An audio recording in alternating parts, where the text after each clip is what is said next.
It's a beautiful Wednesday morning here in Lincoln, Nebraska, and we're getting ready to go take off and go check out a local 68 convertible Camaro. This was a one-owner car. The gentleman got it from his parents when he got out of the service when he was in Florida originally, and then he moved back here and stuff years ago, and grew his family and stuff. He's an older gentleman now, had it forever. He's got pictures of the day he got it at home in his driveway. It's just it's a red convertible 68 Camaro. It was a straight six with a 3-speed manual transmission in it, but a really nice car. The guys collected all kinds of parts, NOS parts and stuff over the years, and so we've got a bunch of stuff to go look at and see if we can get this buy done.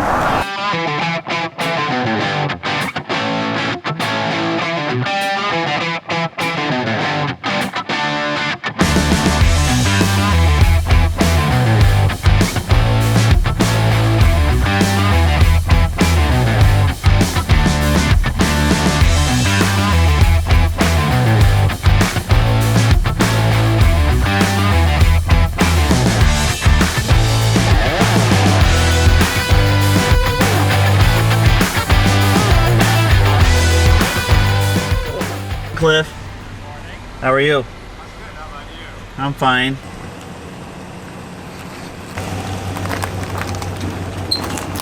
Don't get yourself too dirty. You don't get around these things and not. It doesn't happen. I put the pan back on and I just cinched down the head for transportation purposes. Here's all the receipts. Okay. In here, what you're going to find is go back toward where I got went down to Dutos. There were times when they had to charge Dutos, Duncan Aviation directly, and so then I paid Duncan, and then I had to get a photocopy of the receipt that they had received. Oh, so sure. That's why you'll see some photocopies in there, some original, some are photocopies, and.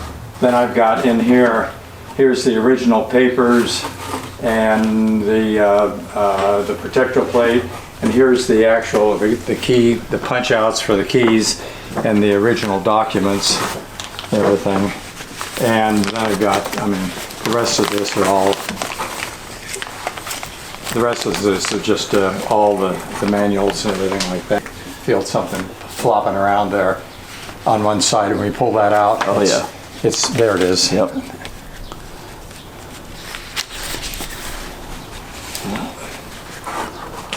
That's pretty cool. Yep. Only thing I don't have. Cape Coral, Florida. Yeah. So you had when you received this car from your parents, you just got out of the service, right? Yeah, I just spent my time vacationing with Uncle Sam in Southeast Asia. Yeah. And I got out in December '67, January '68. They bought me this car for school. Yeah. And it was just really a great car. 6-cylinder engine, no power steering, didn't need it. It just drove. Yeah. I drove it back and forth between here and Florida. They retired and moved down to Florida. Okay. While I was in the service. Oh, sure. And so I put a lot of miles on this, and then. So were you originally from Nebraska? Oh yeah. Yep. Yeah, we all are. And your parents moved to Florida, and that's why you were down there. That's why I went down there, and I took some flight training down there. I came back up, and I drove this car back and forth. Oh wow! I say I put 100,000 on it, and in '74, then I decided I wanted to keep it. Sure. If I get a new car, I got to keep it. I just love this car. It's simple, but pretty. Yeah. Yeah, yep. Easy to work on. Yep. That was before AC was an imperative in life. So anyway, what I did was I rebuilt the drivetrain over a 3-week period, and the brakes and everything, got it mechanically sound. Yeah. And then I drove out to California to see a girlfriend. Yeah. And anyway, after that, the next year, then January, February of '75, I had a new top put on. Had it painted. Wagner's was. Oh yeah. Yep. Okay. Well, anyway, I had them do the paint job, and I put on a lot of new parts and everything, prettied it up. Yep. And so I drove it till 80, and then I parked. And I said, I love this car, so I'm going to rebuild this. So every I get my paycheck every month. I'd go down to Dutos, and they knew me well, buying parts. And yeah, so, and here it's been, but when I took the motor out 50 years ago, I was 31. Now I'm 81, and there's a difference. There's a difference. So anyway, the great thing is running into you and knowing it's going to a top-notch place. It's going to a place that's first class. Yeah. And I feel super about that. If you've got to let go, make sure it's going to a good home, because there's a million memories in that car. Well, all the many years that I drove it. I can't even imagine. I'm sure that there's a lot of stuff that would. Yeah. They were never very good cars for dating, because that was after bench seats. So you behaved yourself. Yeah. Yeah. So, but fun to cruise around in, fun to pick up girls in, and oh stuff, yeah, I'm sure. just a great car. Simple. When did you and your wife Christy get married? We got married in oh boy, now I'm going to get into trouble in a hurry. 1985. Okay. And I had it stored. All these years it's been inside. Sure. But we had a rental property, and I met her, and we just put it in the rental property garage. Okay. We had it there till we moved over here in 1989, and it's been sitting right here. Yeah. Except maybe about a year ago I took it around the block once. Before you pulled the motor. Yeah. Oh, yeah. No, I jumped in the engine compartment and pushed. And then you got ambitious. Yeah. Then I got ambitious, and then I realized that, as you said, it's like building a house. Yeah. Because now everything needs attention and deserves attention. Yeah. And it's time-wise, it's not for me. Right. So there we have it. It's taken me a number of weeks, as I think you know, to finally settle in. Oh, I understand. Say, I understand. You know, it's an evolution. Yeah. And you finally get there. And so that's where I am, and I'm just so glad that it's going to you. Yeah, well, I'm very appreciative of it too. And okay, amigo. Thank you. Yeah. Well, and I know you got quite a few parts. I got Tyler showing up here now. Tyler's our lead tech at the shop. The only thing in this one book. Did you meet Cliff when you came in the shop the other day? I don't think so. Hi, I'm Cliff. Tyler Flaherty. Nice to meet you. Hi, glad to know you. There's one sticker that came off the front bumper is NOS. The sticker came off, and I had it on my desk forever, and so I just paper clipped it. I have a list in there of all the NOS parts, part numbers, and everything, and I just kind of used a staple or something. So when I had Cliff ask to send me some pictures of the car, before I get pictures of the car, I get 22 pages of notes of all the parts notes and stuff that he had actually documented that he bought for it over the years. I was trying to keep it straight, but yeah, so I really started in earnest in '04. And started collecting parts. In the 80s, late 70s, early 80s, I got most of the sheet metal and everything. But what do I do with all of this stuff? Only so much room. So I have the rest of it over in a garage. What I figured we'd go ahead and do is get the car out of here to get our space freed up, get the trailer down. We can get it rolled out, get it on the trailer, and then we can start hauling boxes and stuff out of here. Well, what I'm going to do is, I don't know if you're in the market for a hoist, a transmission jack, and a engine stand. I don't need those anymore. That's what I was going to say. I didn't know if you guys would want them hanging around here or not. No, I want to get rid of those. I'm just not quite sure about the 20-ton press yet. From time to time I've needed that, but I could let that go too. It doesn't matter. Because I could always take it down to the machine shop, anything I need. Yeah. But yeah, I'm moving on. Yeah. We know that, so. Yeah, I'd be willing to, whatever you think they're worth to you, That's get me fine. for it. Well, then sure, please do. All right, well, we'll get everything, kind of loaded up, and then Yeah. you can kind of decide which tools and stuff that you maybe don't need, and then we can figure that out. Oh, and here's the check for you too. So you fly, or Dave? Yeah, I flew the mail. I flew for some companies and flight instruction, charter, and the old route. But there were so many pilots coming out of Nam Yeah, particularly Air Force with heavy time. They sit there on autopilot and fly for 20 hours. You know, they don't fly the planes, but that's another story. So I just got tired of living out of a suitcase literally and bunch and bouncing from job to job.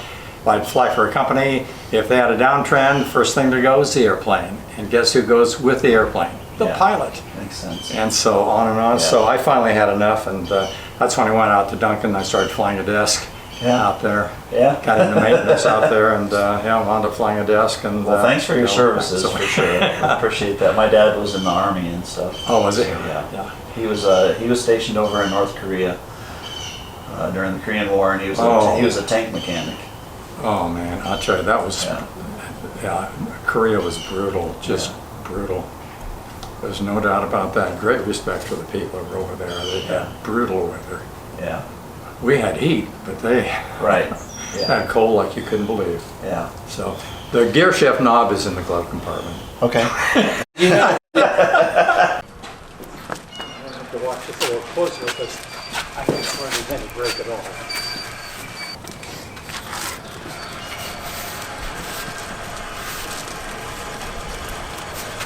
It's fine, Cliff. We're fine. We're good. He's We're like, good. I'm nervous. It's rolling fast. It's actually we're gonna want to roll it so we can spin it. Good point. Oh, watch out for the bumblebee strike piece. I just stuck that on there. Okay.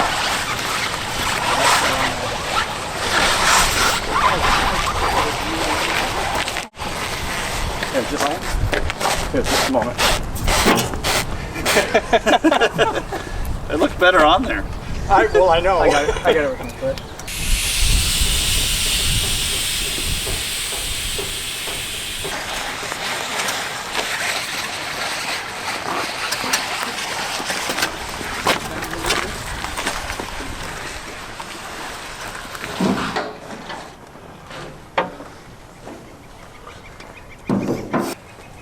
That was easy today.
I put in a bunch of these in here.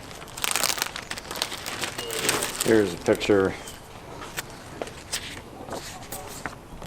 This was January 6th when I brought it home. Those are just pictures, and here's taken from in front and the side. I used to look better than I do now. I wish I could restore me. Yeah, no hair at all. Those are great pictures, actually. It's really neat that you still have those. Yeah, that was the first thing we did, is took pictures when I rolled in the driveway with my dad. I came out, got the camera, took some pictures. Took some pictures, yeah. And how old were you? 25. 25. Yeah. That's neat.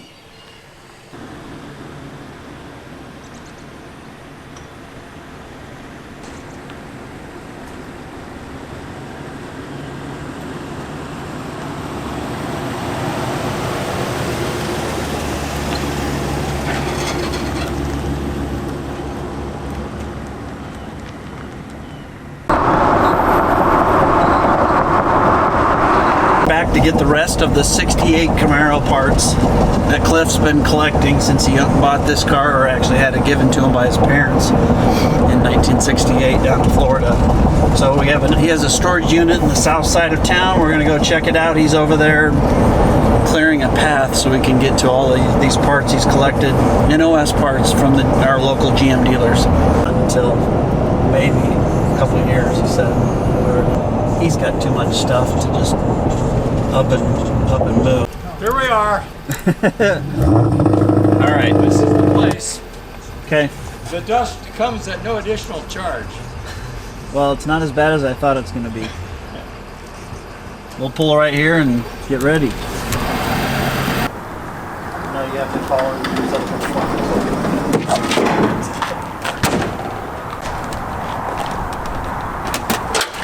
Okay, that sounds fine. Yeah, well, All this. the flamingo cases stay though. They don't go with. I wanted that. Yeah.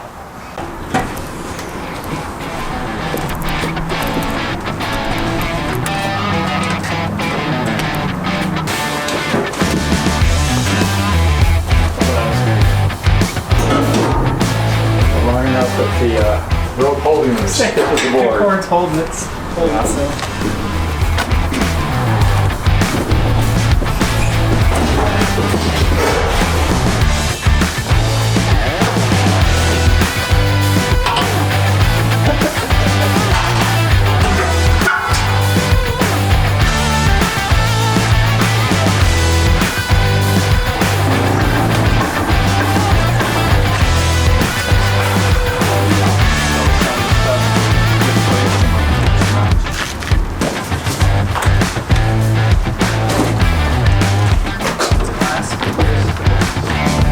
33rd Street coming off Cornhusker Highway, and I look on my right and there's kind of a place that had used this and that.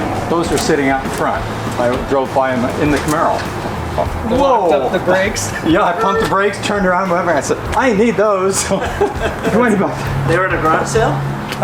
Just there's a place over there on the side of the road that they sell the used junk. Oh, yeah?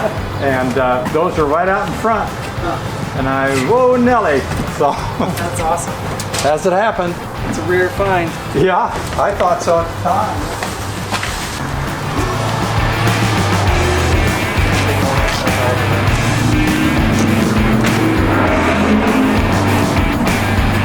I haven't found more of the center cap. I told you where they Sometimes it's hard to get 300 miles. Well, anyway, I'll get rid of this shed here, I think. At all. There are some years where it just kind of sat there. Yeah. How much steel can you put in the So, tank? yeah, when I was growing up, actually my 72 Trans Am, I didn't have anywhere to park it because I was living with my parents. And I literally rented a garage just 2 blocks from here. Oh, really? Just like this, at an apartment complex, and I kept it stored there. Yeah, it's remarkable. I lived here in this apartment in 76, 77, 78 in there. And this may be the same unit that I had the Camaro in that I Really? bought back then. Oh, wow. It's this one or the one, it's one of these Oh, two sure. units. Yeah. Yeah, so time goes on. Well, thank you so much, fellas. Yeah, thank you. Yeah, it works out for all of us. Yeah, I get the room and I'm doing the right thing for family. I sure wouldn't want to have a car all apart. And Christy then, gets a garage stall. That's the most important part. she gets her stall back. That's right. The one that I put up the light for that's useless because she can't go into it. She can now. She can now. So yeah, happiness is. So yeah. Well, Amigo, thank you so much. Yes, Appreciate sir. it. And We'll keep you posted on the build. Yeah. Well, it's just it was heart stopping to see it roll out into the sunlight, and you see all the potential that it has, and it does have a lot of potential. It's the right color, and it's it's a nice little 68. So It is. Rebuilt the right way, it'll be a joy. Yep. Well, we've already started talking about the plans for getting the metalwork done right away and stuff on it. So Bouncing around some ideas. Yeah, well, yeah, it's a fun project. Yeah. It's It'll be a nice driver. Yep. yeah, Real fun driver. it pleases me to have it come in your direction. A whole lot. really rest easy in that regard. But and I will get out and touch base. Oh yeah, get out come out to the when shop anytime. when I can. We'll show you take a around peek and see what you have. Yeah, you betcha. Love to do it. All right. Okay, thanks, All right, guys. buddy. We'll see you Later. Thanks, Cliff. Ah. This thing's big.